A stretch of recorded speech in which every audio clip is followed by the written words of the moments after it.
What's up, guys? Welcome to DailyGray. A new day, a new dawn. What's that from? Oh, feeling good. Whoa, Flak, relax, dude. So, I'm currently looking for my tripod to film some academy videos, and then I'm on the road with a client in Pickering. So, I'm also gonna. If I was a tripod, well, I would be here in the van. That's where I would be. Yeah, client in Pickering. I've got quite a lot to do today, to be honest. I'm just about to film a couple of academy videos now. I've got half an hour before I set off. And then I have to go to this client in Pickering, train with her. Oh, Flak and your stupid cone of shame. Then I have to go to the vet's to pick him some meds up. My vet has very nicely prescribed something without seeing him, because obviously he's not a pleasant dog. Let me just pop you up here, like so. Yeah, he's not a pleasant dog by any stretch of imagination. So, they're currently having a good old wrestle.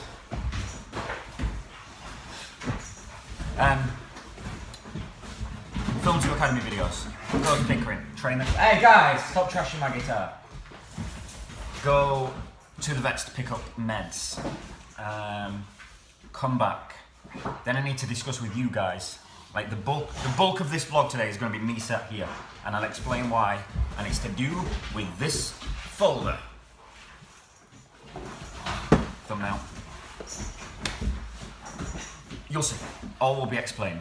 I'm going to get on with these videos and then go to my client. I'll probably catch up with you in the van maybe, or afterwards, or maybe I'll get something during. I really don't know how today's going to go. I just know it's fucking really busy. Right, I'm just on my way now to Pickering. We're nearly there actually. 5 minutes or so. I just wanted to share with you something that I would say half the trainers do and half the trainers don't, and why I do it. Before I go to a session, I try and know as little as possible about the dog. Obviously in the first message from people, they give you their opinion on what the problem is. My dog's aggressive to other dogs, etc.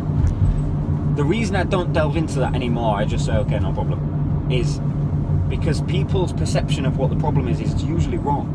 And I used to really get into it, like I would have forms and fill this in and let's log everything, what's wrong with the dog, and this is back in the day when I first started. And I just realised that I was doing all this paperwork and all this writing, and it didn't mean anything, because I'd get there and the dog had a completely different fucking issue. And it's not really the client's responsibility to understand what's wrong with the dog. It's mine and other trainers, to explain it to them. So I just stopped asking. They're like, don't you want to know anything about the dog? And I'm like, no.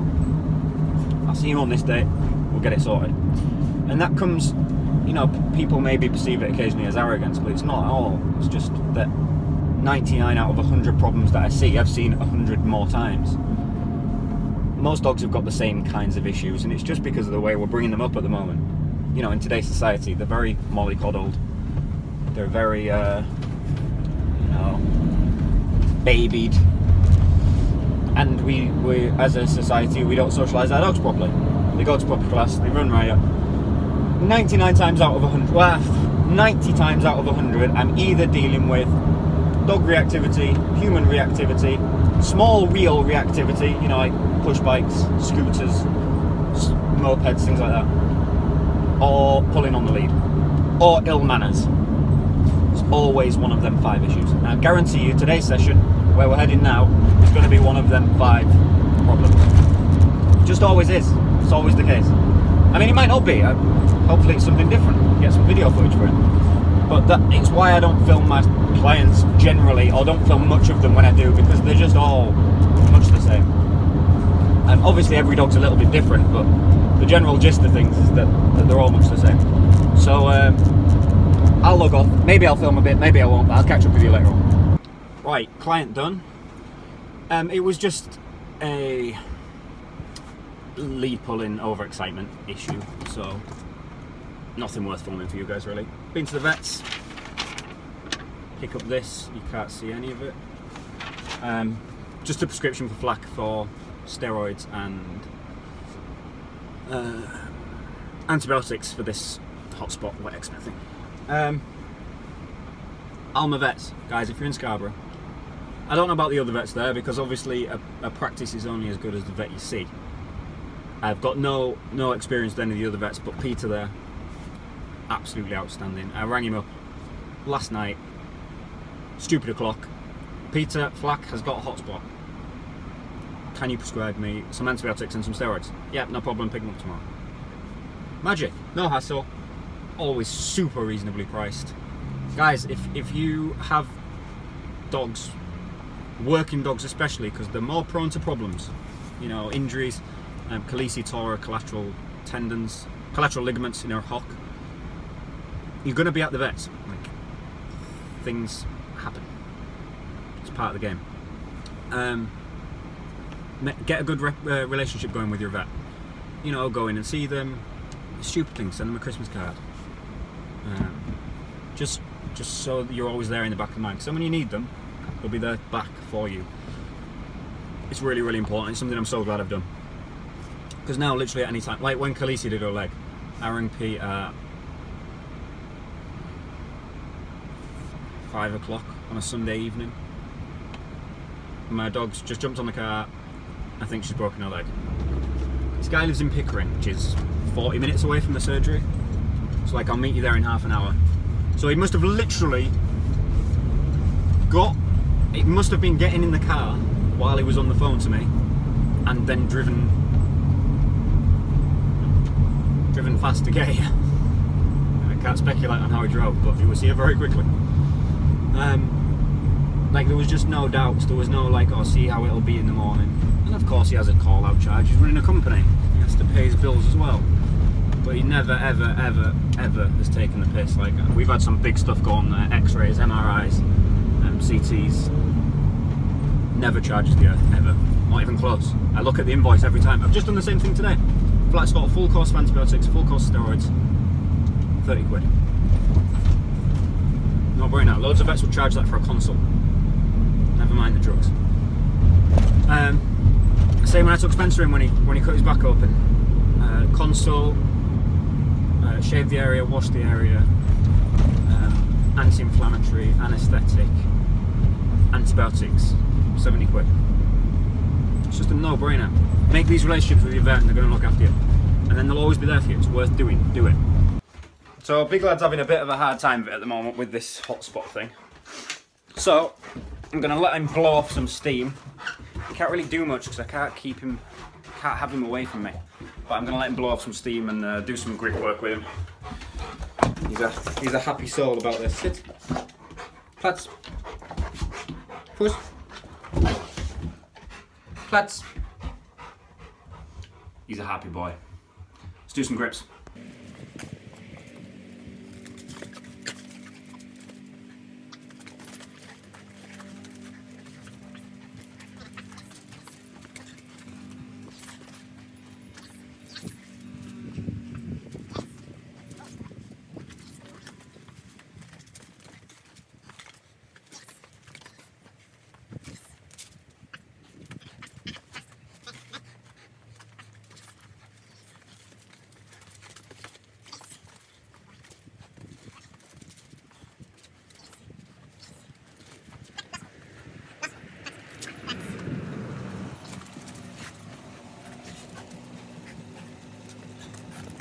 Right, another day has arrived. Full day session today with a reactive collie. Rachel has come up from Cornwall, so dedicated to training. She went doing some herding training in Leicester and then came up to me today. Dedicated, very dedicated to be travelling them kinds of distances to train a dog with certain trainers. So I appreciate that. I appreciate dedication. Hopefully we'll have a good day. However, look at that sky. That's not the sky, is it? It's not the sky we want. That's a shit sky. So, we're going to get this session underway shortly. I do want to tell you about this project, but I need like a good amount of time to sit down and do that. So it might be in this vlog, it might be in the next one. I don't know, but I need to go and get on and train. I need to make coffee and then train. Let's see.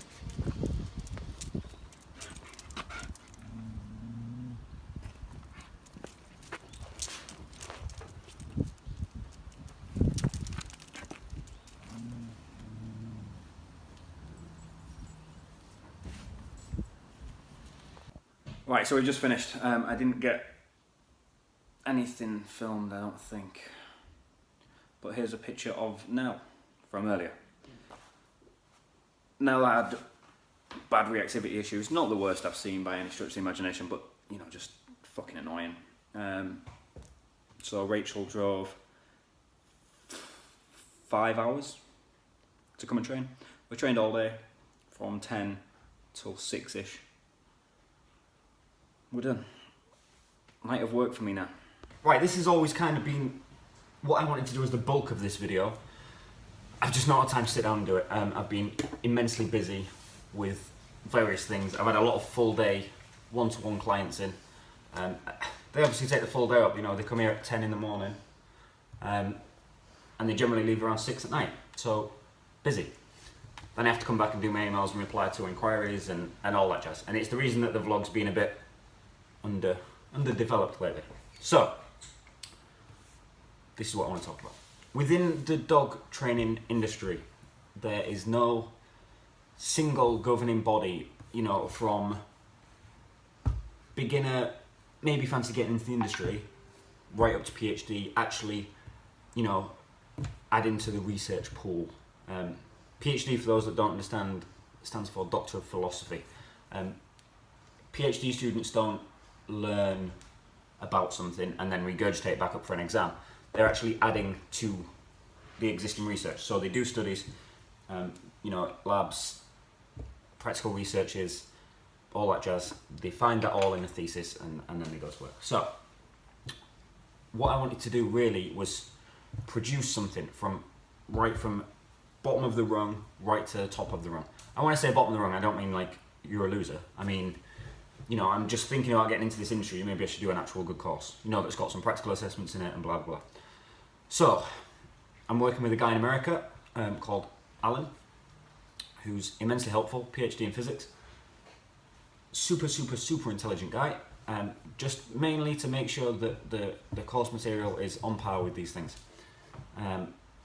And a woman called Anna from Lincoln University. So, well, I'm hoping, I don't know where that's going to go yet, but basically the end goal for this is to have an external governing body, you know, governing the course, external examiners, external invigilators for exams, just as any other course would be. And I know already out there are things like foundation degree in canine behaviour. There's, from what I can gather, there's nothing covering true canine science. So physiology, psychology, nutrition, behaviour and training, fitness and exercise, you know, the lot, the spectrum. So I decided to start writing more myself. This is going to be probably a 10-year project. So I'm just going to sort of drip in and out. The reason I wanted to tell the vlog about it was because there are days when I'm sat on my laptop writing things. I want to be able to, you know, just at least explain it a little bit what I'm doing. So I've been at this a few months now.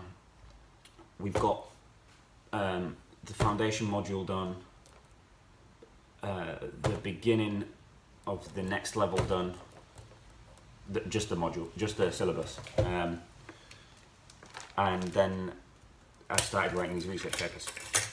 So, foundational canine science. Modules: Introduction to Canine Behaviour, Foundational Canine Anatomy, Reactivity and Aggressive Behaviour, Canine Husbandry and Welfare, Foundational Canine Nutrition, Canine Training Methods and Techniques, and Legislation in the Canine World. Like I say, there are a million courses out there. None of them are governed by anything. So none of them have got, you know, any clout behind them. There's no external affiliations that are saying these courses are of this level. They're not external examiners, they're not external invigilators, there's no practicals in the majority of them. Obviously, like I say, foundational degree of canine behaviour definitely, probably has a lot of practical in it, a lot of the good stuff. I just wanted a comprehensive course, start to finish. I've got some brilliant minds working on this. It's the way we're going. I want to create some kind of plain level field for this industry, because you know there are two sides to the coin. Well, there are multiple sides to the coin, but there are two main sides to the coin here. There are the well, no, there are a few main sides. There are the TV dog trainers that watch Cesar Milan a little bit and then, open their business. There are the certified dog trainers. I probably fall into this category. Certified officially, but bottom line is they mean fuck all. I've got dog behavioural training, animal physical therapy, animal psychology, and canine behaviour training. I learned nothing on any of marginal amounts of learning on them. So you've got them people, and then you've got the old school guys, that have been in the game 30 years, which is cool. A lot of them are very, very good at what they do. However, a lot of them are still stuck in 1970 and should be moving forward. And by introducing things like this, like I say, I want to introduce this properly. This is a 10-year project. This is not going to be out next week for people to jump on. I want to partner up with external companies and all that jazz. But I need to get the course written first. So basically, we have we just have lots of papers and writings and I mean a lot already. Studies, Pavlov, Skinner. I'll go into a quick breakdown for you, just of the foundation course of what's going to be on. So there'll be lecture topics, multiple trainers, multiple academics, because a trainer can't explain the history of classical and operant conditioning probably as well as a psychologist. Here's Flak in his corner of shame. Go lie down. Go lie down. Flak is being immensely annoying at the moment because of this stupid corner. He's basically on box rest. Not literally box rest, but house rest. It's not fun. Yeah, so a psychologist is going to be able to expand on operant and classical conditioning considerably better than most dog trainers there. So canine socialization and social opportunism, how dogs learn and associative behavior, the history of classical and operant conditioning, and the principles of canine body language and canine communication. Guys, stop it! Off! Thank you. That'll be the very brief overview of Module 1. Of Module 2, the understanding of canine anatomy and its impact on training, physiotherapy introduction, anatomical issues and diseases. Module 2. Module 2 being foundational canine anatomy. Module 3, reactivity and aggressive behavior. I think this is something that all early people into the game need to understand how to deal with. Understanding reactivity and aggression, types of reactivity, reactive behavior and the causal factors, history of reactivity training, how to deal with reactivity and aggression, behavior adjustment training, tools involved in reactivity training, and punishment versus reward. Module 4, canine grooming and cleaning. So this is just a husbandry and welfare module. I just think people should know how to look after their dogs properly, because a lot of people don't, and it's worrying. Canine grooming and cleaning, medicinal canine husbandry, basic canine first aid, canine housing and exercise, understanding the 5 freedoms. So as we get more into this later on, obviously I'll then be, taking work with vets for the medicinal side of things. Like, this is not going to be a veterinary course by any stretch of the imagination. That's a whole new ball game that comes with a lot of legalities. Unfortunately, until we get a governing body in this industry, there are no legalities, so you could do this. I just want to make sure it's done properly. For what I think is the first time. It's been done in snippets at different levels. You can do equivalent A-level, you can do equivalent foundation, you can do equivalent masters, I believe. Bachelors, you can do equivalent masters, maybe. There's never been a single comprehensive course that you can then put out to a governing body, the Board of Education and all that jazz. Module 6, the quadrants of operant conditioning, understanding different drive, marker training, the importance of bond and engagement, basic canine training, and tools in dog training. Was that module 6? That was module 6. And then the last module, legislation in the canine world. So Dangerous Dogs Act, Breeding of Dogs Act, Animal Welfare Act, legalities and insurances for canine professionals. So that's the syllabus, the module's done. Then I've written my paper on what is socialisation and how do we socialise dogs. That's been published.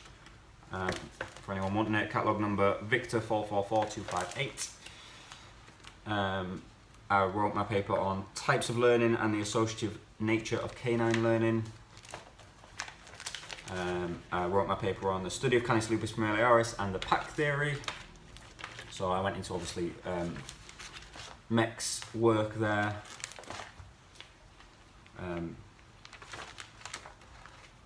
I enjoy this paper. I enjoy looking at the actual studies of people rather than just basing these things out of opinion. Because the problem with dog training is a lot of it's opinion based. Like, how do you fix this? Use this method. Well, what I want to try and do with this course is prove these things. Not just me, you know, all the people involved. There are several people involved in this already. It's got to be conclusive. It's got to be proven. You know, the work of Skinner wasn't his opinion. The work of Pavlov wasn't his opinion. The work of Freud wasn't his opinion. And they're obviously three of the greatest psychologists in the world, and I'm not remotely referring to myself as that, just as an example that the opinion of me, when I say this is how you should train a dog, is an opinion. The opinion of any other trainer is an opinion. I want to disparage this and start putting scientific evidence out of how we train these dogs. I wrote my paper on the effects of marker training on modern day canine behaviour. I wrote the paper on the history and studies of Ivan Pavlov and Burhus Frederick Skinner and their impact on classical and operant conditioning. And I think that was the last one I wrote. It was indeed. So that's where we're at. I've got about 30 more papers to write. I'll need referencing and stuff, obviously. Like I say, this is a probably somewhere around a 10-year plan. I just wanted to introduce it so we could chat about it in the vlogs, really. So I'm going to get off. I'm going to cut this vlog here because it's already long as fuck. And I shall see you all shortly. Question of the day. Who's your favourite psychologist?